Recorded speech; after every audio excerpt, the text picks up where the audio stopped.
Welcome to brain roots IAS. आज हम एक बहुत ही इंपॉर्टेंट टॉपिक पढ़ेंगे, the river basin management scheme. तो चलिए इस टॉपिक को समझना शुरू करते हैं। देखिए, सबसे बुनियादी सवाल यही है, नदियां यानी रिवर्स ये स्टेट या डिस्ट्रिक्ट की बाउंड्रीज को नहीं मानती, वो तो बस बहती हैं। तो फिर हम उन्हें मैनेज कैसे करें? ये वाटर मैनेजमेंट का सबसे अहम, सबसे बेसिक चैलेंज है और आज के हमारे एनालिसिस का सेंट्रल पॉइंट भी यही है। और इसका जवाब है मैप को ही बदलकर। पॉलिटिकल मैप नहीं, बल्कि अपनी सोच का मैप। इसका मतलब यह है कि हम नदी को पॉलिटिकल टेरिटरीज के टुकड़ों में देखना बंद करें और उसे एक सिंगल कंप्लीट हाइड्रोलॉजिकल यूनिट की तरह देखें। अब यह हाइड्रोलॉजिकल यूनिट क्या है? यह जमीन का वो हिस्सा है जिसका सारा पानी बहकर एक कॉमन आउटलेट जैसे कि एक नदी में जाता है। बस एक छोटा सा शिफ्ट हमारी पूरी अंडरस्टैंडिंग बदल देता है। तो आखिर असल प्रॉब्लम है क्या? प्रॉब्लम है फ्रैगमेंटेड वाटर मैनेजमेंट। चलिए इसको एक एनालॉजी से समझते हैं। सोच के देखिए, एक क्रिकेट टीम है जिसका कोई कोच नहीं है। हर प्लेयर अपने अपने हिसाब से खेल रहा है। नतीजा क्या होगा? कंफ्यूजन, कॉन्फ्लिक्ट और आखिर में टीम मैच हार जाएगी। बिल्कुल ऐसे ही जब अलग अलग स्टेट्स पानी को सिर्फ अपनी जरूरतों के हिसाब से मैनेज करते हैं तो इसका रिजल्ट होता है इंटर स्टेट वाटर डिस्प्यूट्स, बाढ़, सूखा और हमारे रिवर इकोसिस्टम्स को भयंकर नुकसान। अच्छा, अब इस स्लाइड में जो चीज सबसे इंटरेस्टिंग है वो है दो अलग अलग अप्रोचेस का कंपैरिजन। देखिए, लेफ्ट साइड में है पुराना तरीका, फ्रैगमेंटेड मैनेजमेंट। यहां फोकस सिर्फ वाटर प्रोजेक्ट्स पर होता था, जैसे डैम या कनाल बनाना। और राइट साइड में है नया साइंटिफिक अप्रोच, इंटीग्रेटेड मैनेजमेंट। यहां हम पूरे वाटर सिस्टम को देखते हैं, यानी नदी और उसके पूरे बेसिन को। तो ये जो शिफ्ट है प्रोजेक्ट से सिस्टम्स की तरफ, ये एक बहुत बड़ा पैराडाइम शिफ्ट है और यही रिवर बेसिन मैनेजमेंट स्कीम का सार है, उसका एसेंस है। तो सवाल उठता है कि इस फ्रैगमेंटेशन की प्रॉब्लम का स्ट्रेटेजिक आंसर क्या है? जवाब है द रिवर बेसिन मैनेजमेंट यानी आरबीएम स्कीम, जिसको हाल ही में 2026 से 2031 तक के लिए एक्सटेंड किया गया है।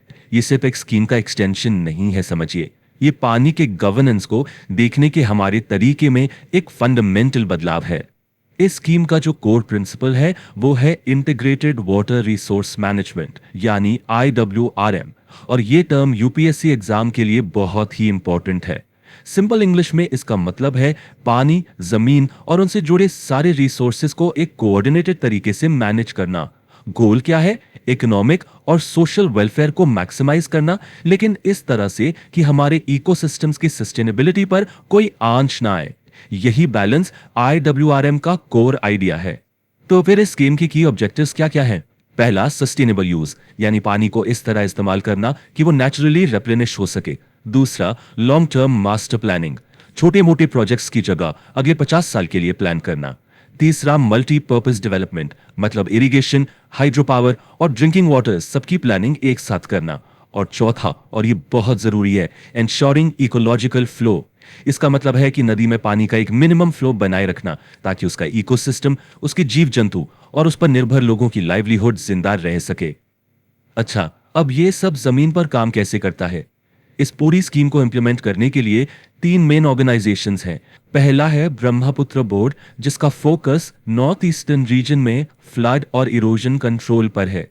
दूसरा है सेंट्रल वाटर कमीशन यानी CWC, जो एक टेक्निकल आर्किटेक्ट की तरह काम करता है। इसका काम है सर्वेस करना और डिटेल्ड प्रोजेक्ट रिपोर्ट्स या DPRs तैयार करना, खास करके JNK और लद्दाख के इंडस बेसिन जैसे स्ट्रेटेजिक एरियाज में। और तीसरा है नेशनल वाटर डेवलपमेंट एजेंसी यानी NWDA, जो मैक्रो प्लानर है और इंटर बेसिन वाटर ट्रांसफर्स जैसी स्कीम्स के लिए रिस्पॉन्सिबल है। तो सवाल ये उठता है कि नॉर्थ ईस्ट और इंडस बेसिन पर ही इतना स्पेसिफिक फोकस क्यों? सरकार इन water rich but under developed regions को ही प्राथमिकता क्यों दे रही है? चलिए इसके पीछे की स्ट्रैटेजी को समझते हैं। इसके पीछे 3 कोर स्ट्रेटेजिक रीजंस हैं। पहला, नेशनल वाटर सिक्योरिटी। इन्हीं रीजन्स में इंडिया के सबसे बड़े फ्रेश वाटर रिजर्व्स और हाइड्रो पावर पोटेंशियल मौजूद है। दूसरा, क्रॉस बॉर्डर डिप्लोमेसी। इंडस और ब्रह्मपुत्र जैसी नदियां इंटरनेशनल हैं। इन पर साइंटिफिक डेटा और इंफ्रास्ट्रक्चर होने से ट्रांस बाउंड्री वाटर ट्रीटीज में इंडिया की पोजीशन मजबूत होती है। और तीसरा, डिजास्टर रेजिलियंस। नॉर्थ ईस्ट में दुनिया का सबसे सिवियर रिवर इरोजन होता है। इस रीजन के डेवलपमेंट के लिए इन बेसिन्स को मैनेज करना एक प्री रेक्विजिट है, एक जरूरी शर्त है। चलिए अब इस स्कीम के फाइनेंशियल एस्पेक्ट और इसके रियल वर्ल्ड इंपैक्ट पर नजर डालते हैं। जब भी सरकार किसी स्कीम के लिए फंड एलोकेट करती है तो ये एनालाइज करना जरूरी हो जाता है कि उस इन्वेस्टमेंट से देश को रिटर्न क्या मिल रहा है। तो देखिए 2026 से 2031 के पीरियड के लिए 2183 करोड़ रुपए का आउटले रखा गया है। ये एक बहुत बड़ा अमाउंट है। लेकिन सवाल ये है कि इस इन्वेस्टमेंट से इंडिया को आखिर हासिल क्या होता है। ये सिर्फ डैम और कनाल बनाने की बात नहीं है। इस इन्वेस्टमेंट का रिटर्न मल्टीफैसेटेड है, यानी इसके कई पहलू हैं। ये क्लीन एनर्जी को प्रमोट करता है क्योंकि इसके डीपीआरस हिमालयाज में हाइड्रो पावर प्रोजेक्ट्स को फास्ट ट्रैक करते हैं। ये इकोनॉमिक जस्टिस डिलीवर करता है क्योंकि पानी तक पहुंच इंडिया के इनफॉर्मल वर्कफोर्स को इकोनॉमिक स्टेबिलिटी देती है।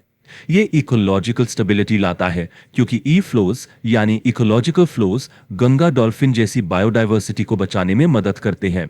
और सबसे क्रिटिकल, ये डिजास्टर मिटिगेशन और फूड सिक्योरिटी इंश्योर करता है। तो पॉइंट ये है कि ये स्कीम नेशनल डेवलपमेंट के हर एस्पेक्ट से जुड़ी हुई है। तो आखिर इस सब का फाइनल टेक अवे क्या है? यही कि आरबीएम स्कीम सिर्फ एक एनवायरमेंटल या एग्रीकल्चरल पॉलिसी से कहीं बढ़कर है। ये इंडिया की नेशनल सिक्योरिटी और फ्यूचर स्ट्रेटजी का एक बहुत ही इंपॉर्टेंट हिस्सा है।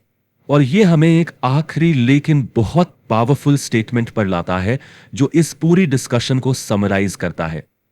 In the 21st century water is sovereignty. इसका मतलब क्या है?